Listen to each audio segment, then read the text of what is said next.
So this is your participant panel.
Set that privately.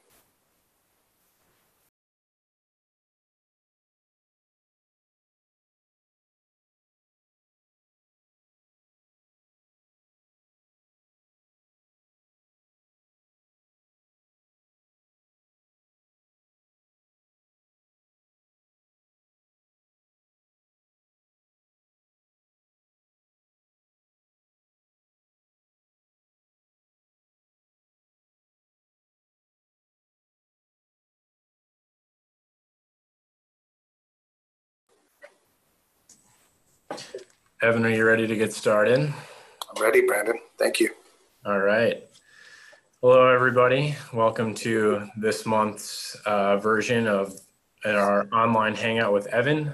We lack a common language to hold this together. This is one of Evan's favorite topics to talk about. I know that personally, so I think we're definitely all in for a treat and a very exciting discussion today. We're going to play around with a new feature that we haven't done in the past. I think it's going to kind of open up the dialogue a little bit better. If you have a question, feel free to use the raise hand feature at the bottom of your Zoom. And once you do, I will kind of go through on a first come, first serve basis and unmute your mic for you so that you can kind of chat with Evan and ask him your question face to face. And then please just remember to continue to mute yourself when you're done, so that we can keep things running smooth and going well. So without further ado, I'm going to pass this off to Evan to get started. Yay. Thank you, Brandon. Further ado. How do you spell it? I don't even know how to spell it. All right. Yeah, so this is, thank you and welcome. It's always a little awkward talking on one of these things because I can't see you face to face, but that's okay. I can ramble on for an hour and we'll see what kind of value you guys get. If you have questions, I do encourage you to ask them. I like interactive, experiences. I think there's so much more value in, if you have a question and I can address it, that we do that. So I don't know if how many people know, I'm writing this book thing, right? And so this is, I don't know if you can see it. This is chapter 1, the draft of the book. Chapter 1 is we're not speaking the same language. So like Brandon said, this is a really good starting point for us. When we're talking about all the other problems, all the other things that are broken in our industry, that we should first define what it is we're talking about. I think a lot of people just take it for granted. They just take their definition of information security for granted, assuming that everybody knows. People use the different words interchangeably. They'll use information security and cybersecurity like they're the same thing. And I'll explain how, in my opinion, those are different things. And I'll give you some opinion too on why I think we have a tendency to use cybersecurity versus information security. Today we also had, we kicked off 2018's Customer Advisory Board, where we bring certain customers, into our office and really talk about whatever's top of mind, but usually we have an agenda too. So this was also a topic that was discussed there. Brandon, you've worked here for a while. Everybody who's worked at FRSecure has heard me say my definition of information security probably 1 million times, because we start with fixing this broken industry with ourselves. We start here in our own office about what is our definition, what are we working on, what are we doing? Now, one of the questions that was posed and Caitlin shared with me, Caitlin, do they know you? Only the emails they get. Only the emails. Okay, so Caitlin is like one of our marketing geniuses. And I use that in a really positive sense, not like genius, like, yeah, you're a genius. You know what I mean? You're good. But she sent me the email with responses that we got back when people were asked the question, what's the definition of information security and what's your definition of risk, right? Those are the two questions that were posed. Now, when I'm reading the responses, I think they're all awesome responses, by the way. Just because I have my definition doesn't mean that you have to use the same definition, right? What is critical for us when we're working on information security is that we're using the same definition, right? So we agree on a definition. And I'm not going to mention the names of people because, they might not like what their response was, or I might giggle or something. And I don't want to, no shaming. So I'll just read a few. How our company protects the data of our customer. This is how it is defined and secure while in our hands. That's one definition of information security. Another, taking reasonable steps to ensure the safety, integrity, and reliability of the company's digital assets. That's also, I think a good definition. And then we get to one where this must be a customer that we've worked closely with before, because it's the definition is closely related to the definition we use and preach here all the time. So either that, or maybe they're just using the same definition, but it's great. So this definition is having the administrative, technical, and physical controls in place to protect or to guard information. The uncompromising plan you put in place to ensure that the data of your organization is protected at all times. An attempt to secure the customer information we use, collect, and create on a daily basis. Here's a short definition: training and information validation. Even have a definition of that depends with a smiley face. But the one thing that's obvious as you go through these answers is we're not all using the same definition, right? And a definition is kind of a foundation of a language, right? We need to kind of have this common language. So that's chapter one. Chapter one is actually the largest chapter in the book because there's so much to explain about where we lose ourselves with this definition. So I'll give you mine. Information security is the application of administrative, physical, and technical controls to protect the confidentiality, integrity, and availability of information. And the reason why I like that definition, I've been in this industry for a long time, and there's a tendency to treat information security like it's an IT issue, right? And we've fought for years, and we're finally kind of breaking through. Statistically, more than half of boards of directors today are getting updates on information security. They're starting to treat it more like it's a business issue, not like it's an IT issue. That's very encouraging. And our definition of administrative, physical, and technical controls is a testament to that, right? I mean, it's helped us to get there a little bit. Administrative controls are things like policies, procedures, training and awareness. It's the things that we use to influence human behavior. And we know that people are our most significant risk, right? So if we treat information security like it's an IT issue, we miss our most significant risk. You write weird. All right, I don't have my glasses on. Yeah, that's okay. Because I control the whole thing because I can just talk, right? It's my Hangout. So administrative controls are really important, right? We can't overlook administrative controls. Physical controls, we have a saying in our industry that, or here at least, that doesn't really matter how well your firewall is operating if somebody can come and steal your server, right? So physical controls are very important to our definition of information security. We also like the confidentiality, integrity, and availability piece. That's the CIA. If you've been in any information security training in the past, if you've done your CISSP or something like that, you've heard of CIA, confidentiality, integrity, and availability. That's also nice in our definition because it keeps us honest. It keeps us in balance. If we completely lock down information and make it ultra confidential, we're stealing from availability. We're making it less available for others to use. So, it's really nice in our definition that we're using here, at least. The reason why we use that definition is it keeps us focused on 3 types of controls: administrative, physical, and technical. And it also keeps us, honest with 3 characteristics of the protection. It's confidentiality, integrity, making sure that data is accurate, and availability. So that's why we're passionate about that definition. That's why we drive it kind of everywhere we go. When you look at our work product, when you look at the assessments we do, you look at sort of everything we do, it's based on that definition. It's foundational and it's fundamental. So can you tell us why missing parts of the definition can hurt us? Yes, absolutely. The most significant risk being administrative controls. That's also the part that's the most challenging. When you look at information security,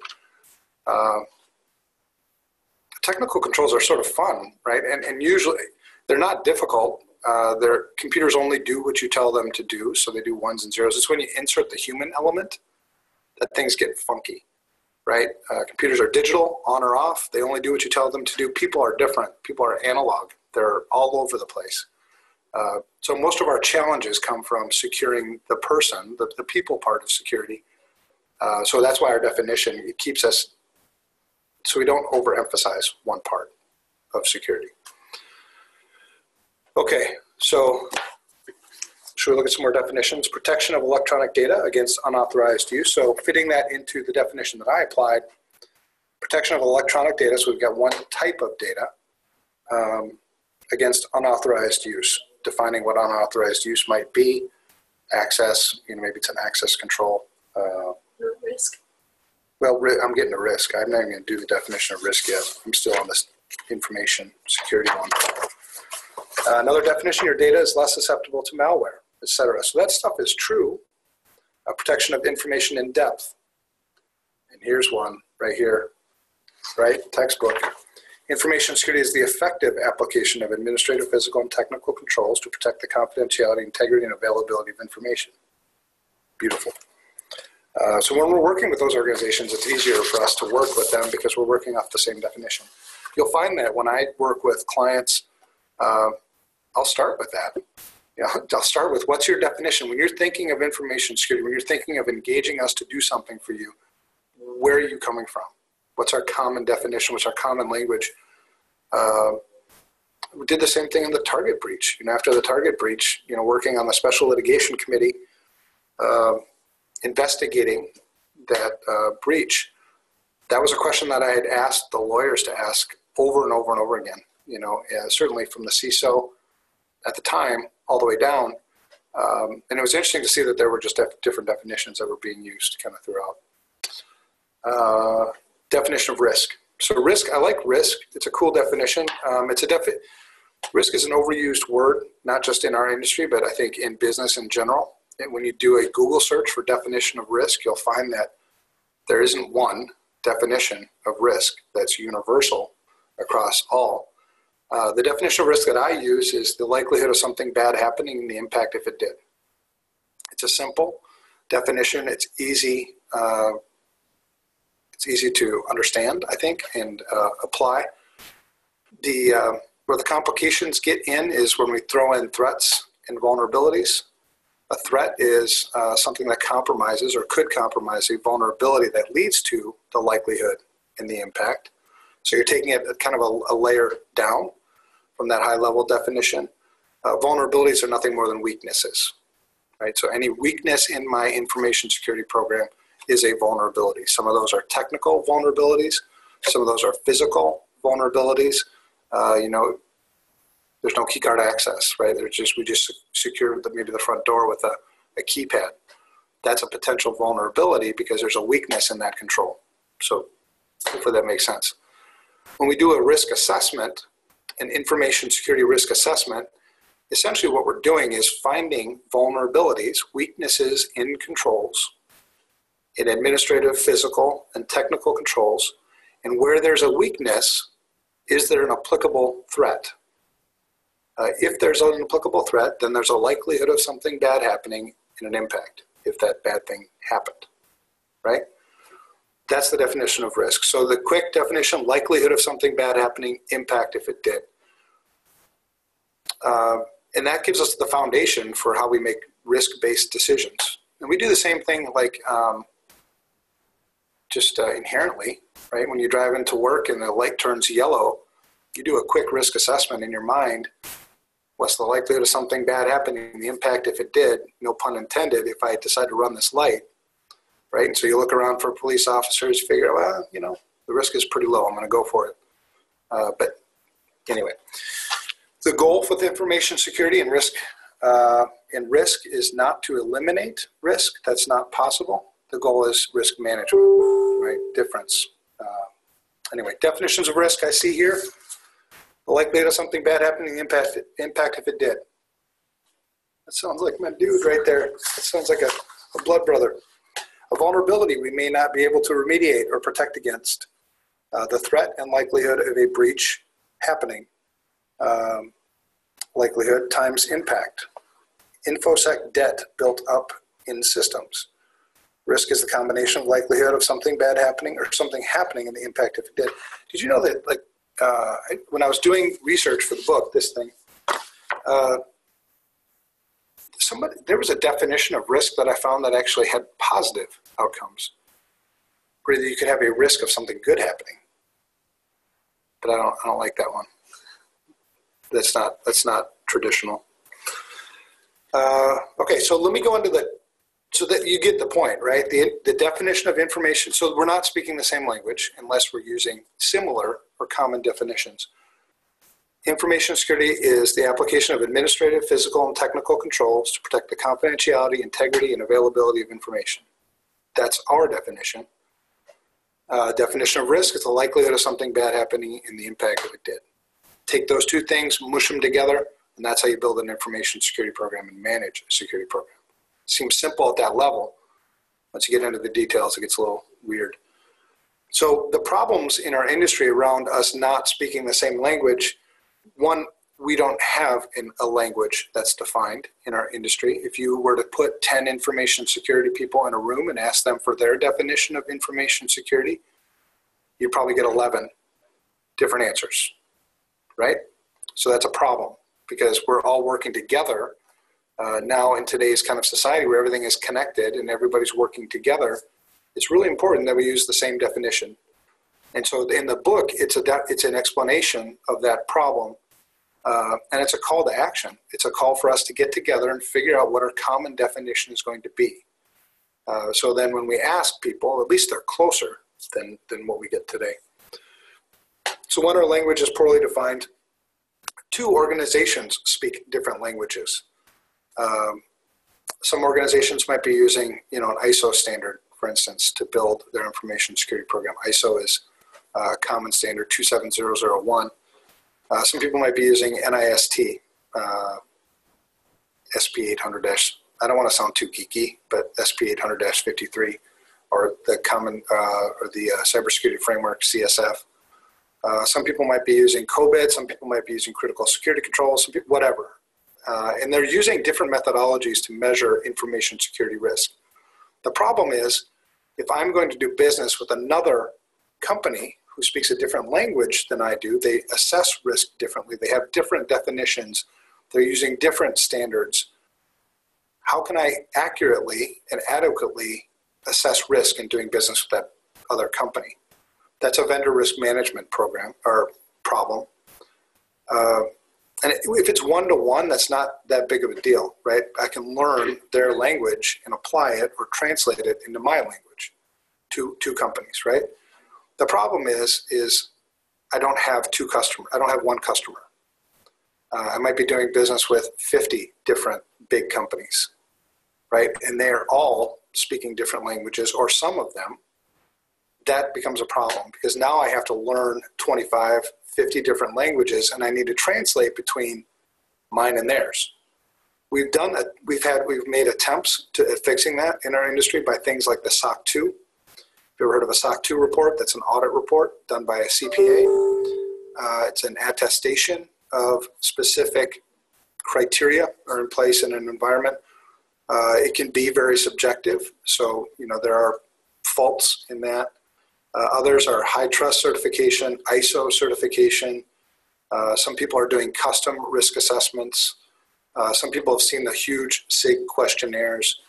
A lot of time is wasted in two businesses trying to translate information security amongst themselves, right? Hundreds of thousands of that. And every time we talk to our customer advisory board or customers about their vendor risk management program or problem, they all give the same frustration. They're tired of it. They just want to do one thing that will satisfy all, right? So we have a translation problem. In the book, I call it, it's like two countries, right? You've got, Russia trying to do business with China, but neither one of them can translate their language, right? It just stops commerce, stops all kinds of things. So that's one problem. Organizations speaking the same language to other organizations. We also have a translation problem within our own. What'd you do? Did something pop up here? What was it? Is it a picture? No? All right. You saw it. People are laughing. Somebody saw it. I didn't see it. What was it? It was something cool. You should put a race car back there. Keep people awake. You know what? You said something. Hold on. I'm going to get back to this. Relax for a second. I noticed, so you said this in your announcement. on like social media or whatever. Don't forget, Evan Francen is hosting another one of his fun and interactive online. This is fun? Really? We're talking about security. Can't be fun. All right, back to the task at hand. What was I talking about? Oh, within. Okay, so speaking the same language, foundational, fundamental problem. We've covered kind of what that is, and then we've talked about speaking the same language between two organizations. That's also a problem. Another problem is speaking, and I call it, in the book, I call anybody who's not like me normal. And what I mean is, you know, in our industry, there's about 750 to 850,000 information security people in this country, in the United States. There's 327 million normal people, right? I speak a different language when I talk about security than normal people understand, right? If I don't translate well, if I don't translate, you know, say to a CEO or to a board of directors, if I use my normal language, I won't get invited back, right? So we have this translation problem within our own companies, within our own organizations. And it's not just us speaking with management, it's us speaking with other departments, right? The accounting department, the marketing department, the whatever department, they don't natively speak my language. Right? And we need to constantly remind ourselves in our industry that we need to translate our language into ways that they understand, and vice versa. When they tell us that we're putting in controls that are making it hard for them to do their jobs, translate that into like, we suck at this or something, right? We need to fix this control. A business is in business to make money. They're not in business to secure information. So if we prohibit people from making money in their business, we've got the wrong controls in place. Not to mention the fact that most people in the company or in the organization are measured, their performance is measured, they're bonused on things that have nothing to do with what I'm doing.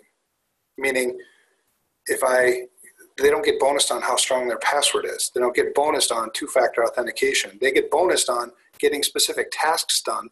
If I get in the way, if I put a control in place that prohibits them from being as efficient as possible in those things, there's a conflict, right? And it's no wonder why they don't follow the controls that we put in place.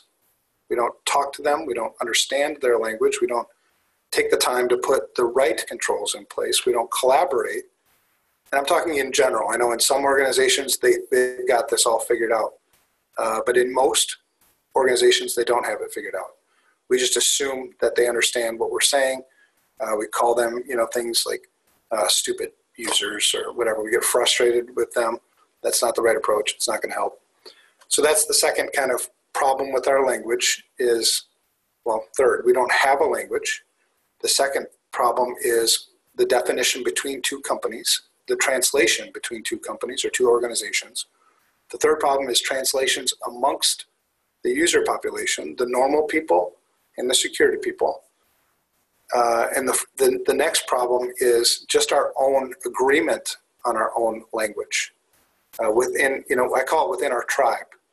If we're so contentious in information security, and I think a lot of us are pretty full of pride. We tend to think that we do things better than everybody else. It's difficult to collaborate in our industry. It's difficult for us to agree on things in our industry. There's very little unification in our industry. People are going off in different, tangents. And at the end of the day, what it affects is it affects everybody, right? It makes everybody less effective in the business that they do. So we speak different languages within our own tribe. That's deep. I could read the chapters if you want. No? Questions? Any questions so far on anything? You want to know what the fixes are? Magic wand, pixie dust, anything like that. If you guys have some, we'll take it. Does this resonate? Oh, here's a question. But without making them have different passwords based on the level of security need for them, then it is too easy. Can you read it out loud?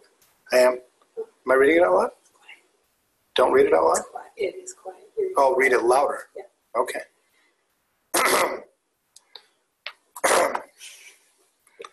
All right, but without making them have different passwords based on the level of security needed for them, then it is too easy for anyone to get in. All right, so this is weighing the confidentiality and availability issue and the frustration that users express with passwords, password management. And it's pretty common to run into a lot of these issues. A lot of times you have to just get creative, figure out different ways of accomplishing the same thing. So maybe a single factor authentication, single sign-on solution would help while users have to remember one password and they can access multiple systems. Maybe teaching them that long is strong in password management. Doesn't have to be super complex. The best thing you can do for password strength is to make it long. So long is strong. So in my own password management, I just use phrases. I just type out phrases, normal sentences that I won't forget. I don't use a bunch of funky characters and everything else. I might add an exclamation point here or there. I might use a hyphenated word in my passphrase or sentence. But it's my job in information security to figure out from the users what things I can do to alleviate this issue, to alleviate the problem, and still get the control, or risk objective that I want from the control. So, and it reminds me of I gave a keynote presentation once at a conference, and I was talking about the things that were broken in the industry, and a guy came up to me afterwards. It was about training, and he said, I don't know what training is going to be the most effective for our users. What should I do? And the answer was simple, and it seems obvious, but it's, why don't you ask the users? Why don't you ask the users what training they would find most useful? The same thing with, I think a lot of the things we run into with users and that translation problem is sitting down and asking them, what is it about this that is so frustrating for you? There's no one, simple solution for all of it. We still have to have passwords, maybe. But yeah, anyway, just get creative. Ask them what the pain points are and how you can alleviate those. That's a good translation thing. I can go through. Are you writing down another question for me? Yeah. Okay. You can just ask me. We're like pals. Well, make sure they can hear it. But do you think that the many languages and the different standards that go around contribute to people struggling to know that they even want to go into the industry as a security professional? Because It's not like something you're going to go to school for this, learn that, you buy into it. You have to be able to research 5 or 6, know which one you buy into, if you even know it, get it at all. Like, to me, it's confusing because there's so many out there. Right. I can't even start to engage. Okay. So you're wondering if our confusion from all of this, all the standards, everything that goes on, and all the compliance requirements and everything else, if that's potentially too intimidating for people and it prevents them from getting into the industry, you think? I mean, that was the question? Mm-hmm. Okay. Sure. Yeah. I mean, there are a lot of things that contribute to it's not one that I thought of before, but there are a lot of things that contribute to, this is chapter 10. Sorry. Yeah, no, it's the talent shortage problem we have in our industry, right? We have trouble attracting enough talent. We have trouble retaining talent, not just in companies, but also in the industry. We have people that are leaving the industry because they're getting burned out. When there's a supply and demand problem, you demand more from your supply, right? So, people are working 60, 70, 80 hours. It's true that the pay rate is going up. The average pay for an information security person, I think in our industry now, is about $94,000, and it's raising at 7% annually, whereas the rest of the normal people are getting paid, 3% annual raises. But I never really considered, how intimidating it must look to somebody who's thinking about getting in our industry. That's a good angle. I would assume it can't help, right? Well, like when you want to be a lawyer and you know the laws, you may be interested in them because you get a taste of them or you start perceiving the framework. Whereas if there's 5 or 6 different standards or frameworks, you're not sure where to start, and your interest isn't picked because you get conflicting answers right from so many places. So we tackle this a little bit when we do the mentor program. The mentor program starts in like 3 weeks. So our mentor program is one of the ways we're trying to help fix the broken industry in terms of the talent shortage problem. But we start with the mentor program on establishing the basics, the fundamentals of information security before you get too far into the weeds on any one particular standard or any one particular compliance requirement, whether it be HIPAA, GLBA, God knows whatever, GDPR now is kind of a popular one. Get the basics sort of done because all of them kind of come from the basics.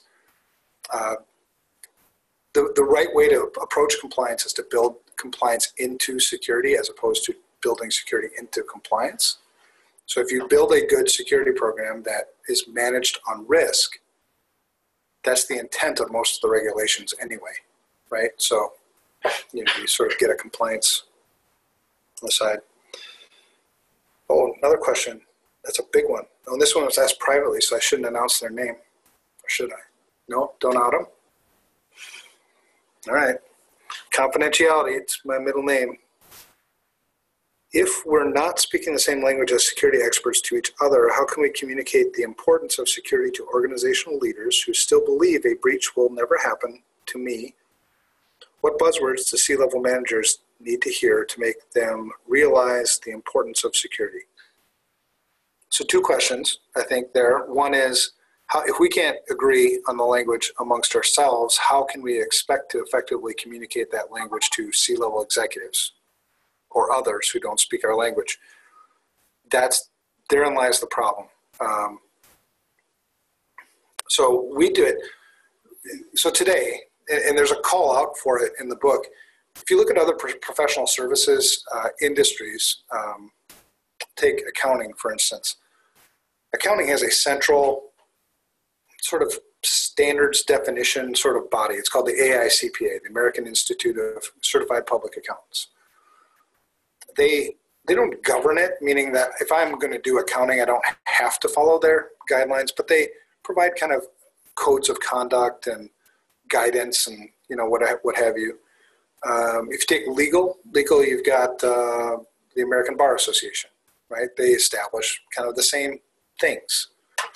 The quality standards and all that other good stuff. In our industry, in information security, there isn't anything, right? So there is no unified approach to information security. There are parts of it, right? You've got ISC squared, you've got ISACA, you've got 20, 25, 30 different information security associations, and they're all sort of tackling parts of it and whatever.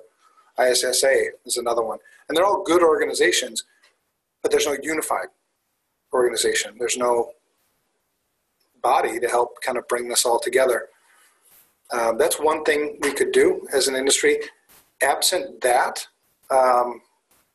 we're left each to our own devices, right? There's no cohesive industry. There is no industry. You know what I mean? Instead it's a collection of individuals that go out and do information security. All I need is a few bucks, a website, and a computer, and I can call myself an information security expert, right? That hurts us. That hurts everybody. So knowing that, I can only kind of hold myself and hold our company accountable to how we communicate with C-level executives. And that's why everybody here at FRSecure, if you ask them their definition of information security, and it's throughout the company. You don't even have to be a security analyst. They'll give you the same definition. If they don't, it's a training issue, right? You know your definition. I'm not going to pick you out.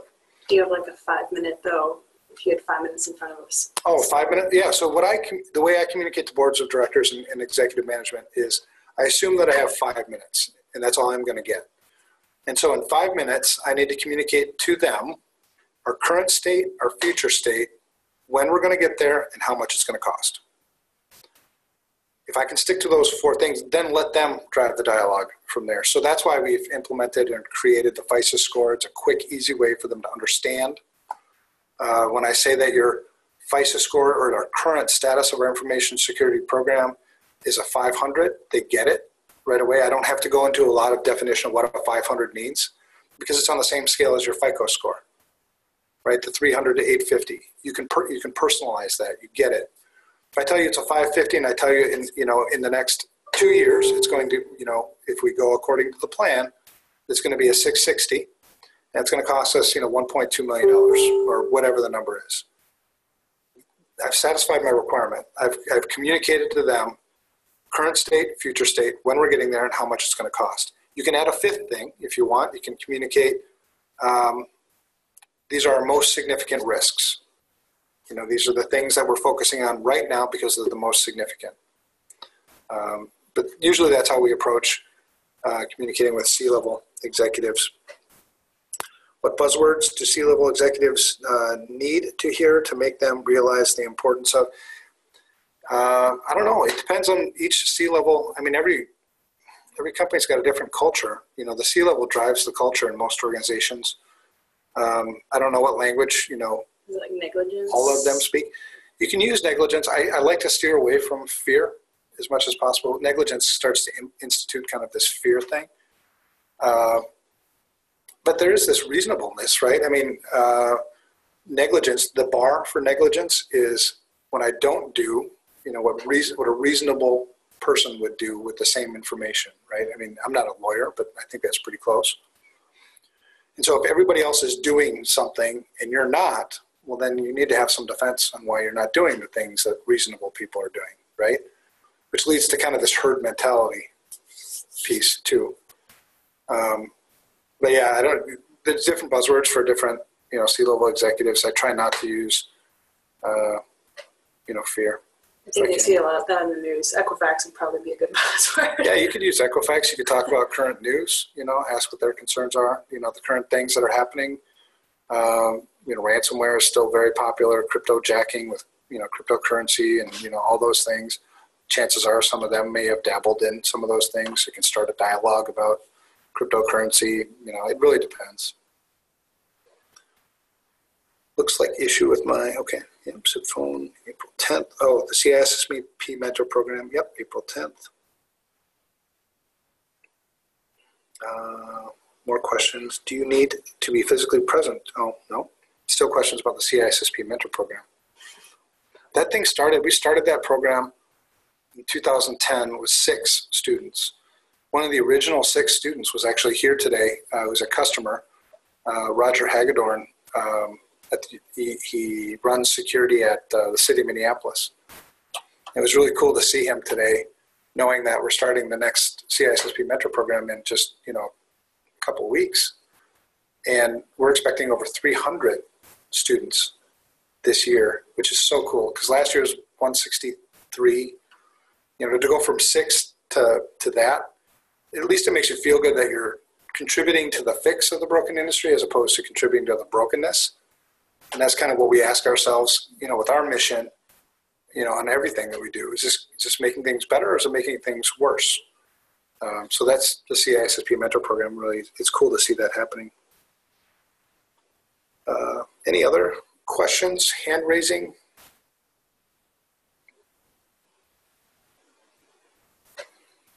Nothing like that? I could go. I'm going to start reading then. If you just turn to page 88, please. Of the book. Just kidding. All right. What do you think about using a password manager to help your staff manage their passwords for web-based services? My biggest challenge is getting them to stop using the minimal password length, and then they just increment the last digit. This was a question we passed over. Okay, so this was one that was earlier on. So what do you do? What do you think about? So a couple of questions here too, I think. No, I don't want to speak up little. Okay, I'll speak up little. Maybe I get a microphone because I'm a soft speaker anyway. What do you think? Unless I get mad. If I get mad, it's getting loud in here. You're laughing because you know it's not going to happen. What do you think about using a password manager to help your staff manage their passwords? So that's one question. I think it's a great idea. What it leads to, you have to choose a good password manager, one that's going to be usable for your employees. I like it because I forget my passwords anyway.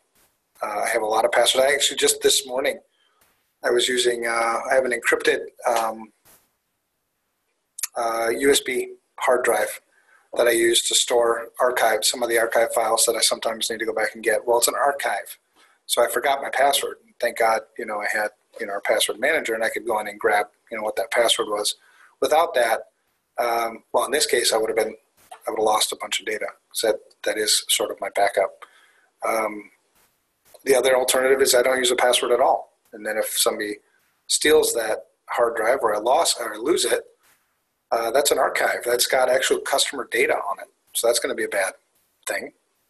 So I think it's a great alternative. There's a training piece to it. You need to get people up to speed on how to use them.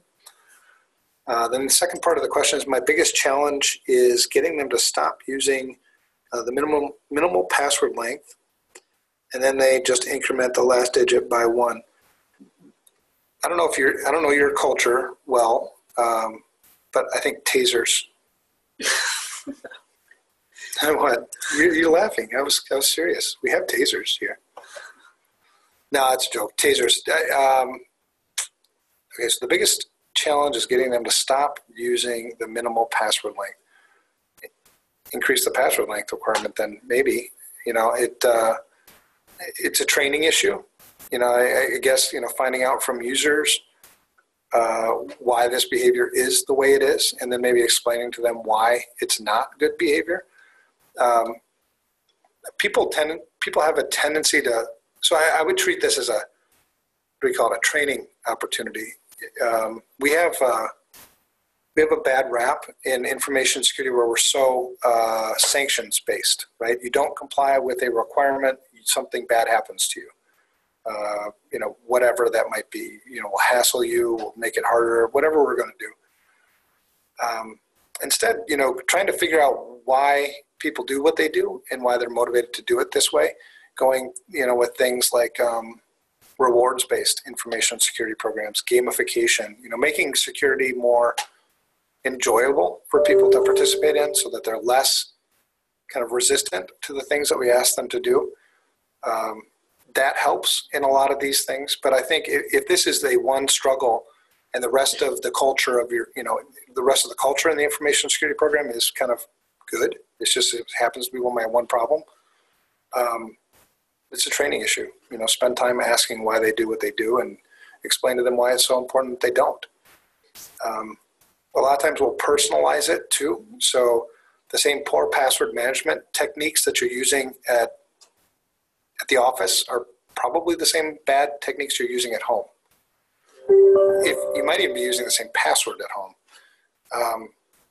And so you're putting yourself at risk. I mean, the better you learn how to do things securely, you'll do the same things at home and everybody will be better off. So there's a lot of different strategies I think you could use to try to tackle that one. Doug, it looks like we have a hand raise here from Randy. So Doug says you can hear me fine. Hey, Evan, we have a hand raise here from Randy, so I'm going to unmute him and see if he wants to ask his question. Randy Keeter? Yes. Can you hear me? Yes. Got the floor, Randy. I like Randy Keeter. Okay, so two thoughts. One is there are some pretty low-cost tools. If whoever asked that last question, if they're using AD authentication, there's some fairly reasonable tools that help with password complexity and history where they would pick up sort of incrementing a number. Mm-hmm. So that's a thought too. Yeah. And the other thing is I sent both you and Brandon a note because I'm having problems sending anything through Zoom. So I sent some comments through email to you. Yep. Yeah, that's good information. So you're along the same lines, Randy, in your definition of what information security is, right? From what I'm reading? Yeah, I mean, I would say it depends on InfoSec. You gave a long. Yeah. I agree with you. Yeah, so my comments were really around control objectives, confidentiality, integrity, and availability. It's commonly used in the U.S. There are other versions of that. Europe adds authorization and non-repudiation, which I think better incorporates privacy stuff. And then from a terminology standpoint on the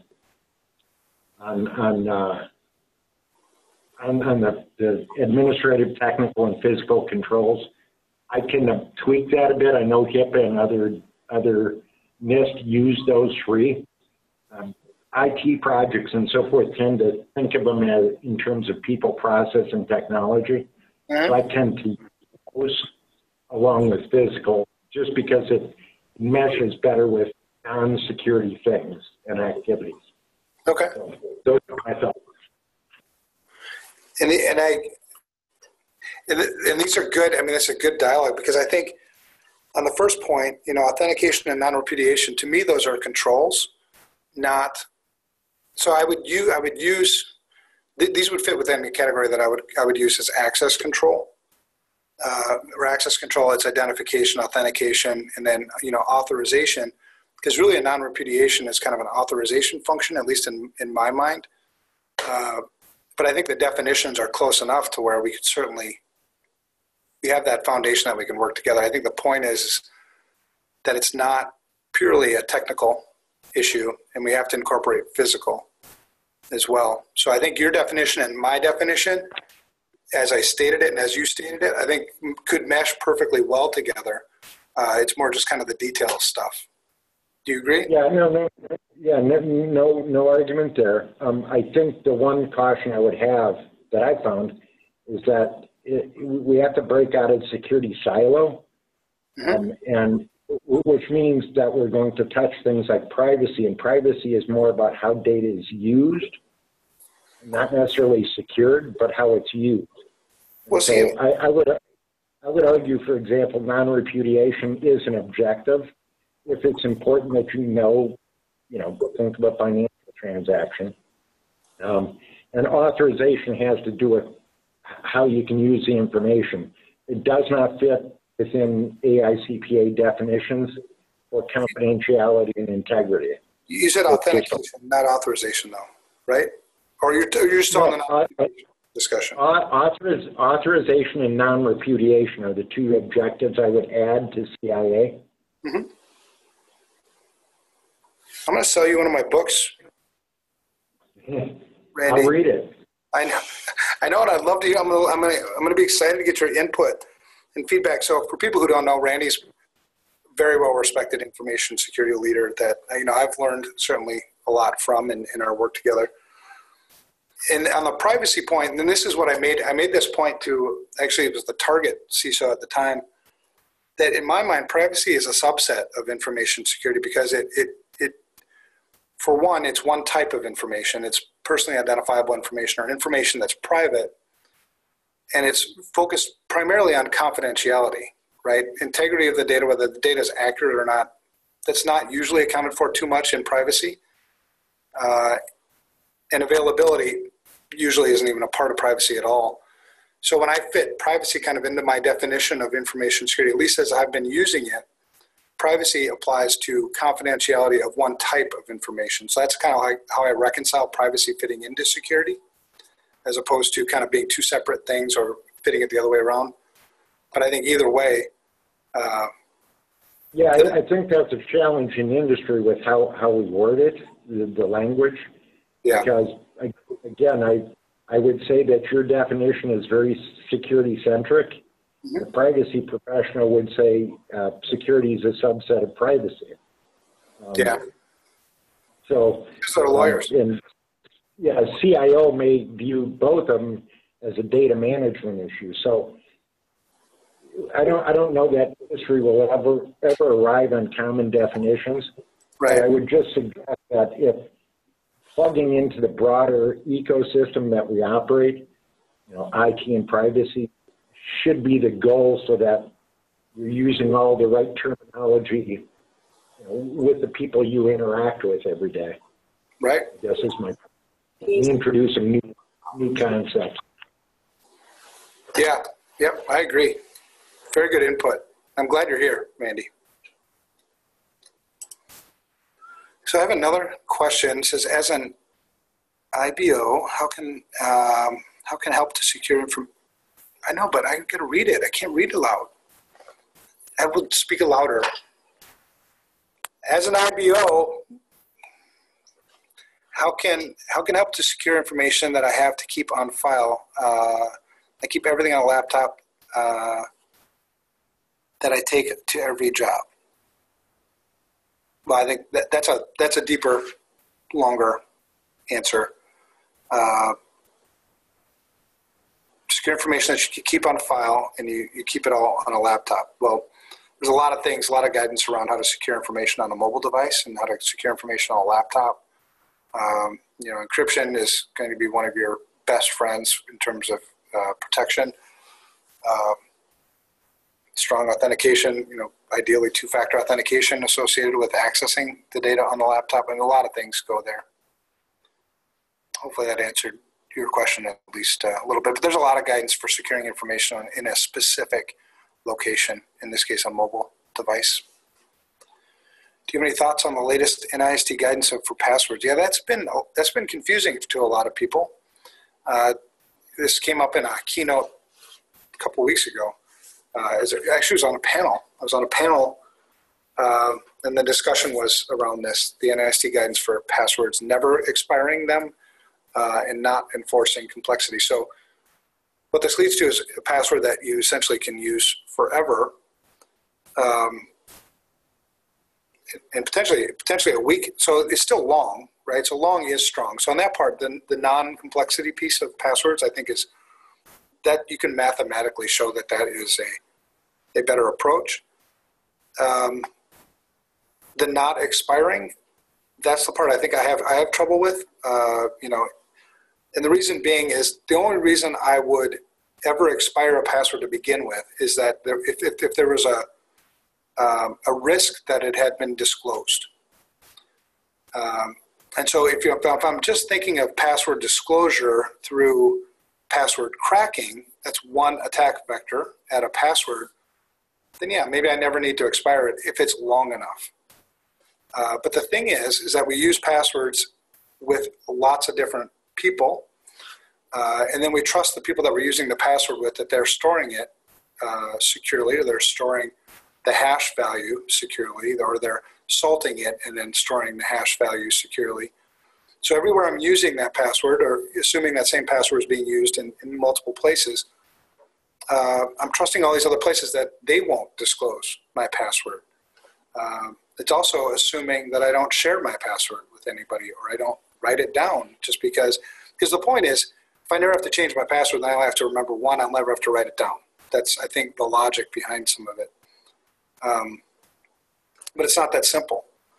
I use passwords everywhere.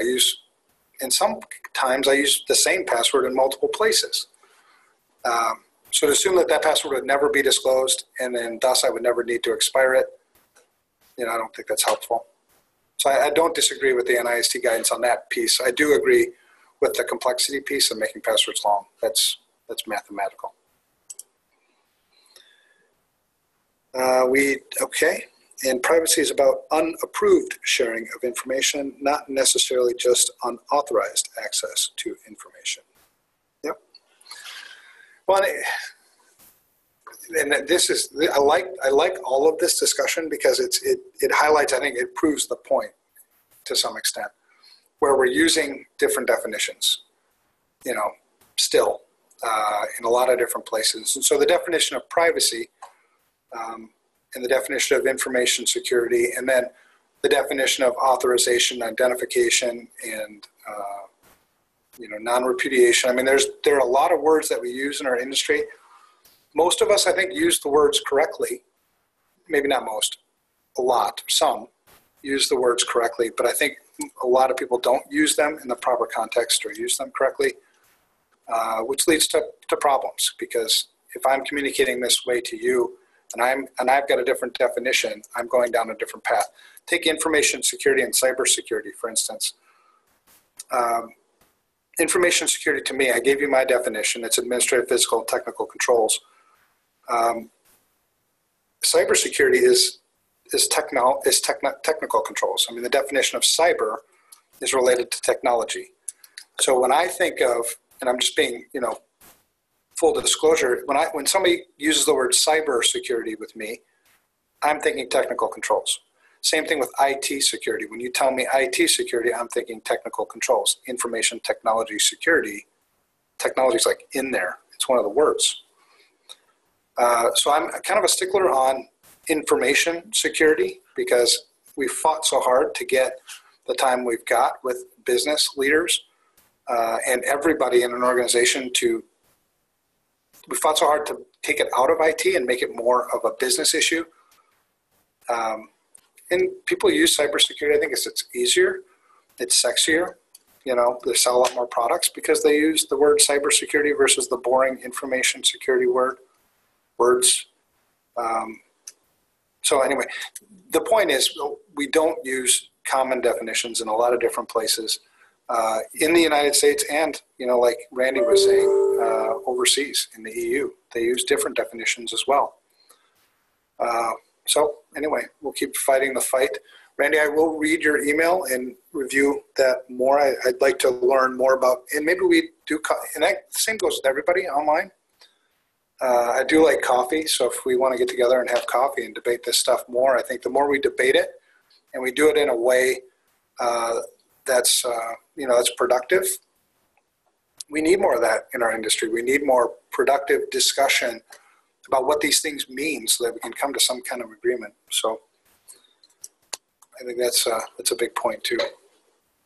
Any other questions, comments, concerns? You want me to speak louder next time you want me to? All right, well, I think we're just about wrapped up. I appreciate it, everybody. Yeah, let us know if you have any questions and we'll get to them. Yeah, thank you. Thanks, Evan. Thank you, everybody, for attending. As always, we've recorded this session, so that'll be available for you too. And we look forward to continuing these throughout April and the months coming.